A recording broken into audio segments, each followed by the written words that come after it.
Welcome to another episode of Cougar TV. I'm Ellie Myers. And I'm Morgan Barsakini. As second semester gets into full swing, it is time to start looking forward to the next year. Registration for next year's classes will soon be upon us, and we'd like to invite you to look into Cougar TV. We have a great crew, but most of us are seniors and the class is going to need some fresh faces. Take a quick look why you should join Cougar TV.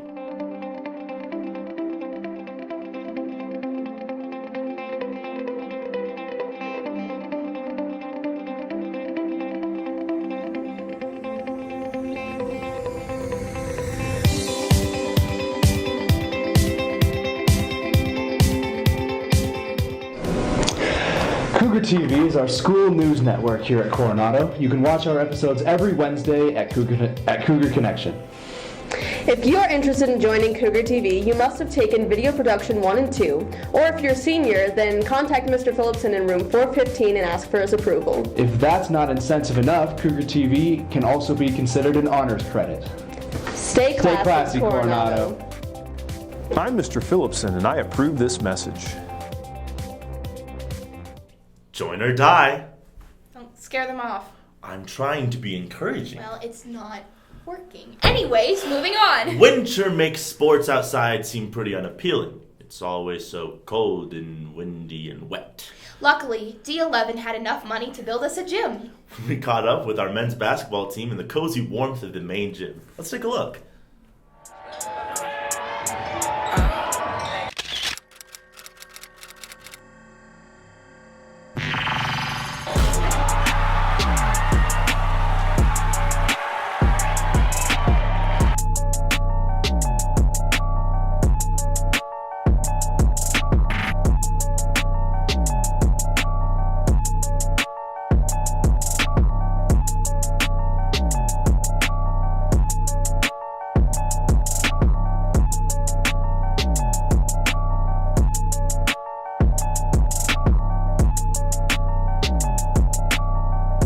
When we played Cheyenne Mountain, physically it was tough because we played 3 games that week, but mentally I think it was good for us to know that we could play on that level, and now we just have to go do it.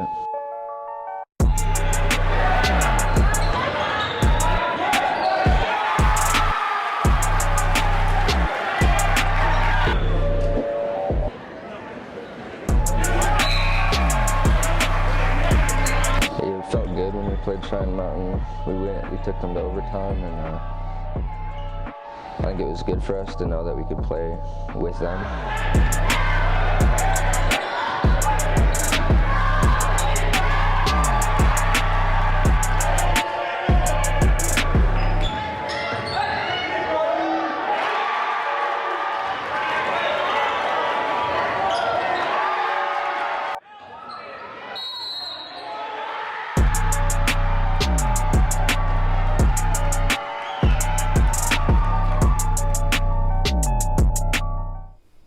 Ball is life. Ball is life. Now let's look at the rest of our team's sports scores. Men's basketball lost 53 to 82 to Doherty. Girls basketball lost 41 to 53 against Doherty.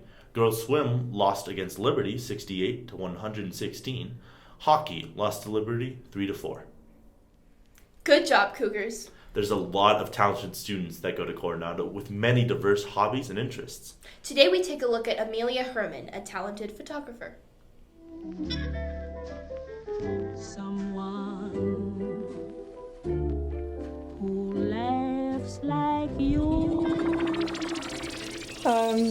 Since my sophomore year, I've always had a camera. My mom always took pictures, but I didn't actually take a class until sophomore year.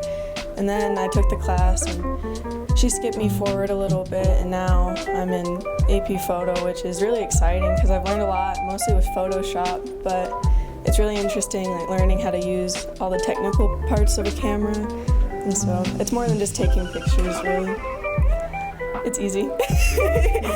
Yeah, every other medium takes a lot of patience. Drawing, you have to really polish something. Same with painting, there's so many layers that you can add.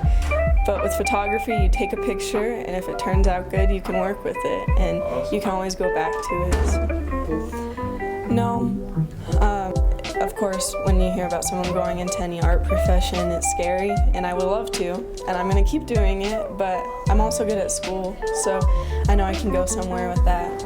Well, I've been doing art since I was little, and so it always just kind of stuck with me, and I was decent at it. I've never been like the best at it, which is frustrating because you just want to be the best at it if you love it. But with photography, I feel like you can really do your own thing and people can't judge it as much. Like there isn't one way to take a photo. You can take street photography, you can take portraits, you can take landscapes. There's so many different things you can do that no one is really there to judge. People?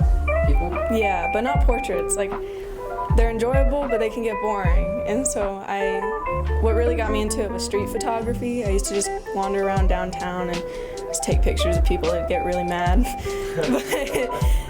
but yeah, I guess I'd say that separating your art from judgment is really important. Like, it's taken me a lot to be able to actually make something without wondering what people are going to think about it. And so I think if you can do that, it's freeing and it's inspirational and it really shows in your art. So.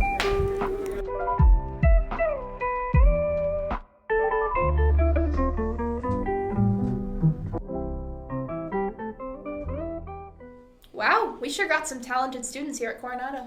Now, along with the new semester, we have also been granted a new schedule to accommodate the potential for more school days.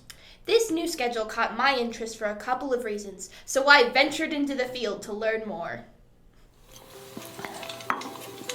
Hello and welcome. My name is Ellie Myers, and we here at Cougar TV have decided that you probably need to understand the recent schedule changes undertaken by our district in the wake of our snow days. So we thought we'd explain it to you.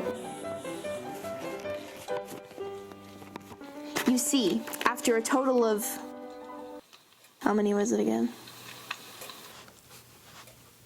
4 snow days. The district decided that we need to make up some time in case we have any more because we are allowed 5. However, rather than adding a cumbersome extra day to the end of the school year, they decided to chop that day up into little increments so we all add about a whopping 2 minutes or so to each class. Now, I don't feel like listing the schedule, so here is a screenshot. Take a picture. That was the screenshot. Now, you may be wondering why the district made this decision, and after minutes of intense research and no research, I can officially tell you I have no idea. Now, I know that when my information is lacking, I need to find someone who has the answers, and I did. But first, I wanted to discuss the rather perplexing schedule with some of our Coronado teachers. Mr. Wade, how do you feel about the new schedule? What are you doing? Hey Stoughton. What do you think about the new schedule? Finally makes sense. Hey Hoder. What? How do you feel about the new schedule? What schedule? Better than you being here. Can you say you don't like it? Do you want me to lie? You don't like it. It's stupid. Why don't you like it? I love it. Everything's in increments of 5 minutes. It's so easy to follow. 35-30, 35-30, 35-30, 35-30. Boom. Who are you? Oh my gosh, fine. Hey, Mr. Phillipson. Yeah. What do you think about the new schedule? Weren't you supposed to interview someone else? Yeah, but they didn't want to talk to me, and they all said they liked it, and that doesn't help anything. Interview someone else. What? Come on, just say, like, one word. What do you think about the new schedule? I like it. But, no. They don't seem to be taking it well. Which is strange because we should be thanking our district for granting us a delightful little atom of extra time. We can use it in so many productive ways, such as looking at the clock and wondering why the bell hasn't rung yet. Oh yeah, new schedule. Getting out your homework just to put it away when the bell rings. Yeah, I've got time. Never mind. Doing nothing because the teacher already finished the material. Can we go? Or better yet, making our teachers mad when we start packing up. Whoa, whoa, whoa. The bell doesn't dismiss you. I do.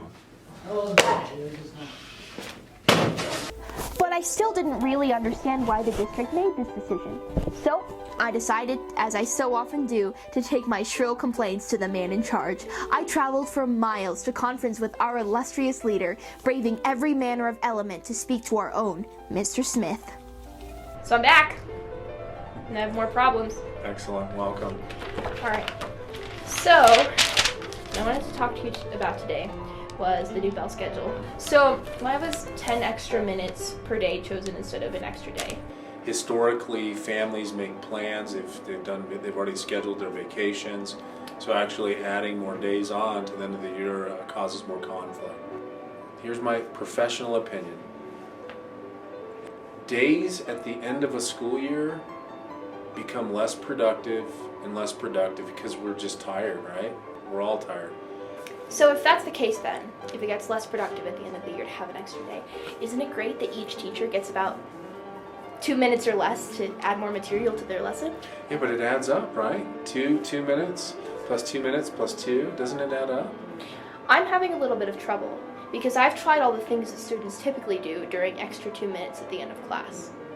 And I'm just kind of bled dry with ideas, you know? Like, I don't know what else to do with this whole untapped world of time that I now have before me in the form of 2 minutes. So what are some suggestions that you have that we can do with our time? Well, you can reflect. Yeah, just reflect. Just take those 2 minutes and reflect on each day's learning.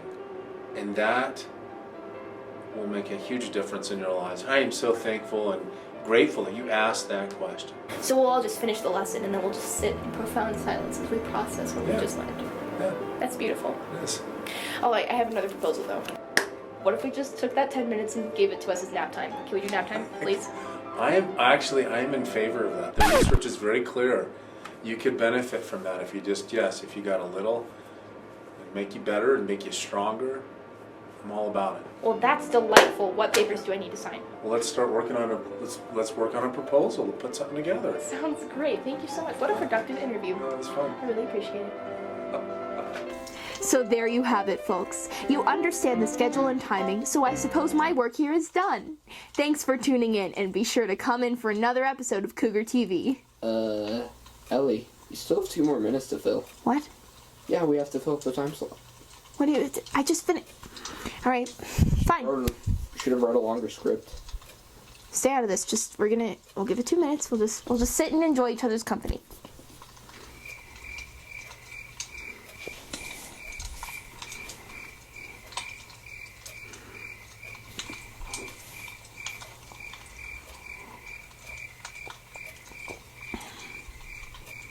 I can't take it anymore. I need it. Just cut. I will grant that this schedule is a lot prettier than the last one because it ends on the 0s and the 5s. We do appreciate actually knowing when class gets out. Speaking of which, looks like we're almost out of time. I'm Morgan Marsicchini. And I'm Ellie Myers. Stay classy, Coronado.